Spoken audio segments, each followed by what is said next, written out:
Hello everyone, welcome my YouTube channel. Today we are discuss out of heredity and heredity में क्या होता है, heredity क्या होता है और इसके फादर कौन है, टाइप क्या है, ये सब इसके बारे में आज हम जानेंगे। और ये लेक्चर है हमारा फर्स्ट और इसमें ये है हमारा 10th क्लास सीबीएसई बोर्ड और यूपी बोर्ड दोनों के लिए है। और लेट्स गो बिगिन। पहले हम हेरिडिटी के साथ में इवोल्यूशन को भी पढ़ते थे, अब वो हटा दिया गया है, ठीक है। तो यहाँ पर अब हम सिर्फ हेरिडिटी को पढ़ेंगे और हेरिडिटी के फादर कौन है और हेरिडिटी क्या होती है इसके बारे में जानते हैं। Let's go begin. तो ग्रेगर जॉन मेंडल एक साइंटिस्ट थे, जो इनको हम फादर ऑफ जेनेटिक्स भी बोलते हैं, ठीक है। क्या है, एक साइंटिस्ट थे जिन्होंने जेनेटिक्स क्या होता है पूरी उसके बारे में प्रैक्टिकल करके बताया लोगों को, तो इसलिए हम इनको जेनेटिक्स के फादर कहते हैं। और ये पहले व्यक्ति थे जिन्होंने जेनेटिक्स के बारे में खोज की और इतने बढ़िया तरीके से एक्सपेरिमेंट किया, अच्छे से समझाया लोगों को, तो इनको फादर ऑफ जेनेटिक्स बना दिया, ठीक है। इनको फादर ऑफ जेनेटिक्स कहते हैं, मतलब कि आनुवांशिक के पिता। अब हम जानते हैं कि हेरिडिटी क्या होता है। हेरिडिटी क्या होता है? Transmission of character from the parents to their offspring is called heredity. ऐसे कैरेक्टर जो ट्रांसफ़र होते हैं पेरेंट से उनके ऑफस्प्रिंग में, ऑफस्प्रिंग मतलब बच्चे, ठीक है। ऐसे कैरेक्टर जो अपने माता पिता से बच्चों में जाते हैं, ऐसे कैरेक्टर जो पेरेंट्स से बच्चों में जाते हैं, इसी कैरेक्टर की को हम हेरिडिटी कहते हैं, ठीक है।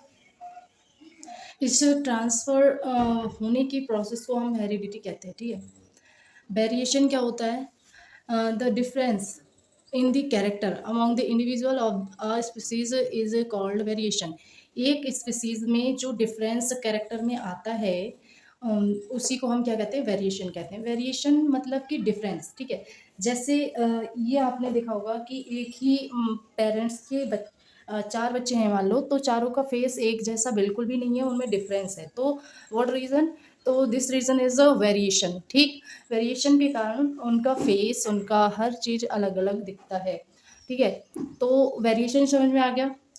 कैरेक्टर में डिफरेंस इज कॉल्ड वेरिएशन, ठीक। एक ही स्पीसीज में। अच्छा, स्पीसीज क्या है? स्पीसीज जैसे कि एक ह्यूमन की स्पीसीज है। जैसे ह्यूमन चाहे आप कहीं का भी ले लो, उसके फेस रंग को छोड़कर उसका जो आकार है, उसका जो शेप है, साइज है, वो सब सिमिलर है, ठीक है। जिस कारण उसकी एक ही स्पीसीज है, ठीक। इंडिविजुअल का मतलब यहाँ पर क्या है? लिविंग, ठीक। लिविंग मतलब कि जो जिंदा है, ठीक है। ऐसे स्पीसीज जिसमें जिसके कैरेक्टर में डिफरेंस आते हैं, उसी प्रोसेस को हम क्या कहते हैं? वेरिएशन। जीन क्या होता है? Gene are actually unit of heredity. क्या कहते हैं?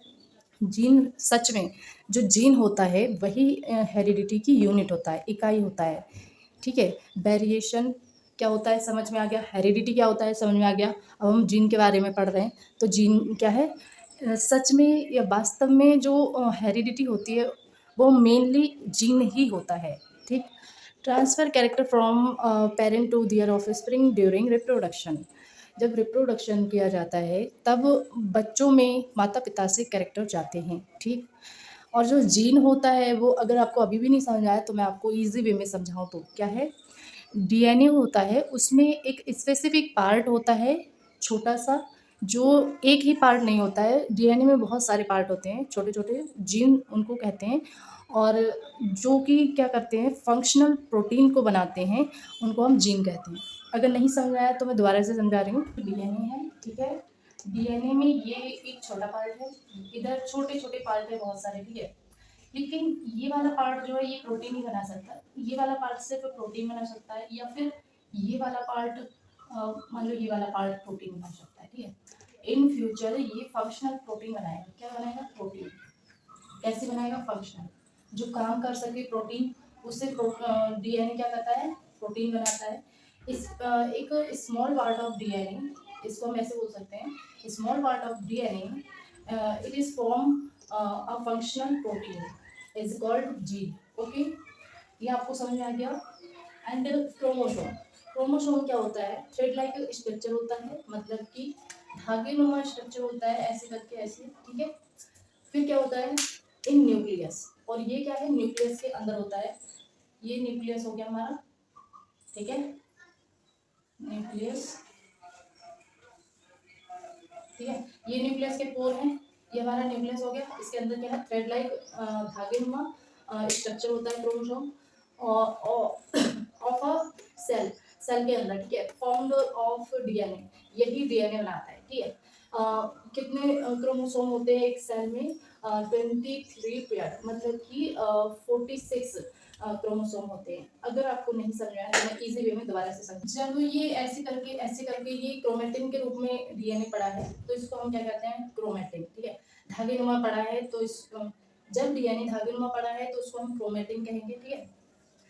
जब ये एक शेप ले लेता है ऐसे क्रोमोसोम बनाता है, इसे हम क्रोमोसोम कहते हैं। क्या है, डीएनए ही है, ये खुला है, ठीक है, ओपन डीएनए है, ये कंडेंस होकर इकट्ठा हो गया है डीएनए, ये वाली फॉर्म हमारी क्रोमोसोम होती है, ठीक है। और क्रोमोसोम हमारे एक सेल में 23 पेयर होते हैं। कितने होते हैं, पेयर में होते हैं। नंबर में हम देखें तो कितना होता है, ये समझ में आ गया।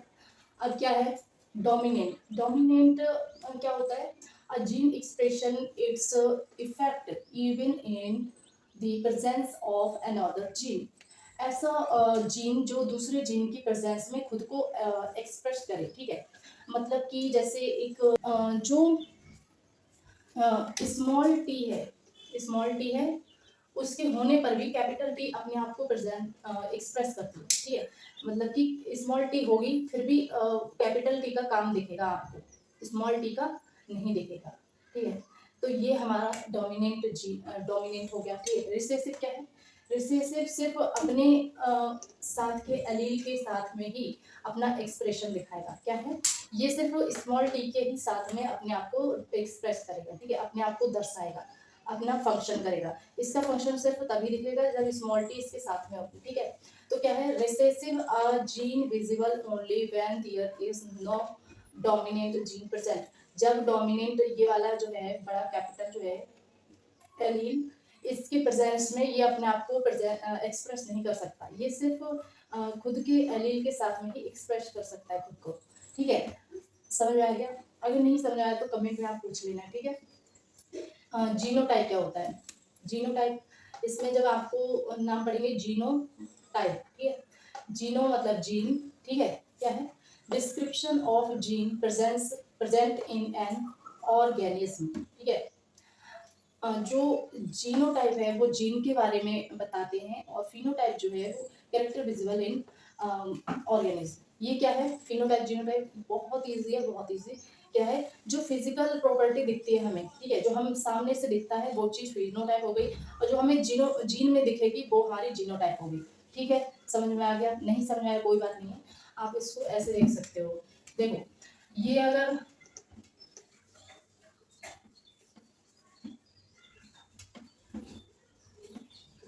क्या है, ये वाला जो है ये जीनोटाइप है, और ये जो है ये फिनोटाइप है। फिनोटाइप मतलब फिजिकली हमें दिख रहा है कि एक पौधा है वो लंबा है, या फिर एक पौधा जो है वो बौना है, तो हमें दिख रहा है, जो देखने से पता चले वो